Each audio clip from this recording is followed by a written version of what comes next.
గురు బ్రహ్మ గురు విష్ణు గురుదేవో మహేశ్వరః గురు సాక్షాత్ పరబ్రహ్మ తస్మై శ్రీ గురవే నమః.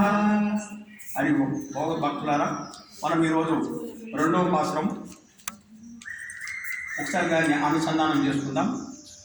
வையத்துவாள் வீர்கள் நாமும் நம்பாவைக்கு செய்யும் கிரிசைகள் கேளீரோ பார்க்கடல் பையத்துயின்ற பரம் நடிபாடி நெய்யன்னோம் பாலன்னோம் நாட்காலே நீராடி மையிட்டெழுதோம் மலரிட்டுனா முடியோம் செய்யாதன செய்யும் திருக்குறளை சென்றிதோம் ஐயும் பிச்சுயும் ஆனந்தமும் கை காட்டி ఉయ్యం మారెన్ని ఉడెందేలో రెంబావాయ్. దీని ఉల్టా చెప్పిన ప్రాక్టీస్ చేసిన. ఉయ్యం మారెన్ని ఉడెందేలో రెంబావాయ్ అయ్యం పిచ్చిயும் ஆனந்தையும் கை காட்டிது செய்யோதன செய்யும் தீக்குறளை சென்றிதோம் மையிட்டெழுதோம் மலரிட்டுனா முடியோம் நெய்யன்னோம் பாலன்னோம் நாட்காலே நீராடி பையின்ற பரம் நடிப்பாடி செய்யாதன செய்யும் தீக்குறை சென்றிதோம் வையத்து வாழ் வீர்கள் நாமం నంపా వైకు. ఇది రెండో ప్రాస. వయ్యం, ఇది వయ్య వయ్య వయ్య వయ్య అంటే భూమి మీద ఉన్న వస్తువులు.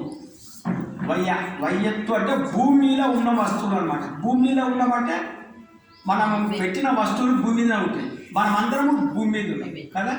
భూమి అంటే ఈ భూమి మీదకి పరమాత్మ వచ్చింది. సాక్షాత్ వైకుంఠంలో ఉన్నటువంటి నారాయణుడే శ్రీకృష్ణుడిగా ఈ భూమి మీదకి వచ్చి అవతరించాడు. ఈ భూమి మీదకి వచ్చింది అంటే శ్రీకృష్ణుడు ఈ భూమి మీదకి వచ్చిండు.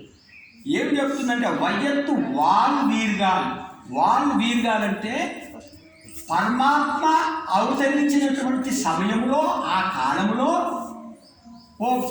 ఓపికలారా మీరు కూడా జన్మించినారు కాబట్టి మీరెంత భాగ్యవంతులు అంటే శ్రీకృష్ణుడు జన్మించిన కాలంలో జన్మించినటువంటి ఈ గోప బాలిక ఎంత అదృష్టవంతులు చూడండి. అది వయ్యత్తు వాల్వీర్గా నామం అంటే మనం ఎలాంటి వాళ్ళంటే ఆ సర్వేశ్వరుడు ఆ సాక్షాత్ శ్రీమన్నారాయణే మనల్ని రక్షిస్తాడని దృఢ నమ్మకంతో ఉన్నటువంటి మనం. ఇది సాక్షాత్ ఆయన శ్రీకృష్ణ పరమాత్మ మనల్ని రక్షిస్తాడు. అలాంటి నమ్మకం మనకున్నది. ఆ నమ్మకంతో మనం ఉన్నాం. అలాంటి మనం నంపా వైపు అంటే ఈ వ్రతం చేద్దాం. నంపా వైపు ఈ వ్రతానికి చెయ్యు కిరిసైగల్ అంటే ఈ వ్రతానికి కావలసిన కిరిసైగల్ క్రియలు ఏమి కావాలి మనకు అంటే సామాన్లు ఏం కావాలా. మనకు పరే అనే వాడుతుంది. పరే అంటే ఒక వాయిద్యం కావాలా. మళ్ళీ కొన్ని పరికరాలు కావాలా, పూల సామాన్లు కావాలి. కాబట్టి ఈ చెయ్యం కిరిసైగల్ కేళీరో అంటే శ్రద్ధగా వినండి. ఏం కావాలి మనకు ఈ వ్రతానికి అంగాలు ఏమి ఉండాలి, ఏమేమి కావాలని మనకు అమ్మవారు తెలియజేస్తుంది. ఈ అమ్మవారు గొప్పతనం, గోదాదేవి యొక్క గొప్పతనం ఏంటంటే తను వ్రతం చేస్తూ తను తరించింది, శ్రీకృష్ణుని సంతోషపెట్టింది, మనలందరూ కూడా తరింపజేసింది. ఇది గోదాదేవి చేసిన గొప్పతనం. అంటే సామాజిక స్పృహ ఉన్నది. అంటే ఇప్పుడు అంటున్నారు కదా సమాజం అంతా తరించాలని గోదాదేవి అప్పుడే 5150 సంవత్సరాల క్రితమే గోదాదేవి తను ఒక్కటే చేసుకోవచ్చు ఈ వ్రతం. కానీ వద్దనుకునేది. అందరినీ పిలిచి అందరినీ లేపి ఈ యొక్క కృష్ణుడు యొక్క గుణాలను ఆ గుణాలైనటువంటి ఆ సముద్రంలో మనమందరము మునిగాలే అన్నటువంటిది ఆమె ఒక ఉద్దేశంతో అందరినీ పిలిపించింది అనమాట. ఇది ఆమె వ్రతం. ఈ వ్రతంకు కొన్ని నియమాలు, ఏ వ్రతంకైనా నియమాలు ఉంటాయి. అది నియమాలు చెప్తున్నది. ఈ నియమాలు పాటిస్తే మనం చేసుకున్న ఈ వ్రతము నిర్విఘ్నంగా కొనసాగుతుంది. మనం నియమాలు పాటించకపోతే మరి వ్రతం ఎలా సాగుతుంది? నియమాలు చెప్తుంది. ఏం నియమాలు చెప్తుంది? ఫస్ట్ మనం చెయ్యం కిరిసైగల్ కేళీరు ఏంటిది? పార్కడల్ పయ్యత్తుయిండ్ర పరము నడిపాడి అన్నది. పార్కడల్ అంటే పాల సముద్రం. కడల్ అంటే సముద్రం ఉండదు. పార్క్ అంటే తెల్లని అంటే చీర. పాల సముద్రంలో ఎవరు ఉంటారు? పాల సముద్రంలో శ్రీమన్నారాయణ.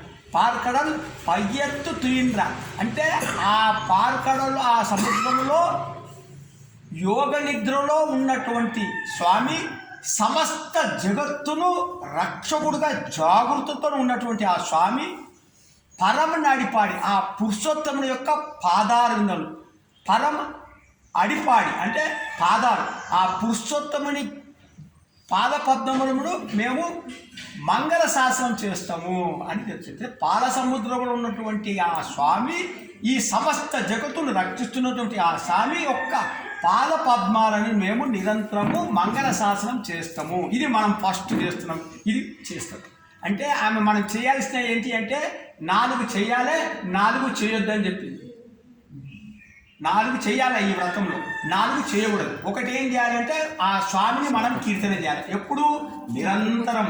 1 గంటనే కాదు, ఈ యొక్క మార్గశిర మాసం ఆయన స్వరూపమే కాబట్టి ఈ మాసమంతా రోజుకి 24 గంటలలో మనకు సమయం ఎంత దొరికితే అంత ఈ యొక్క నామస్మరణ చేస్తాము. ఇది ఫస్ట్ కండిషన్.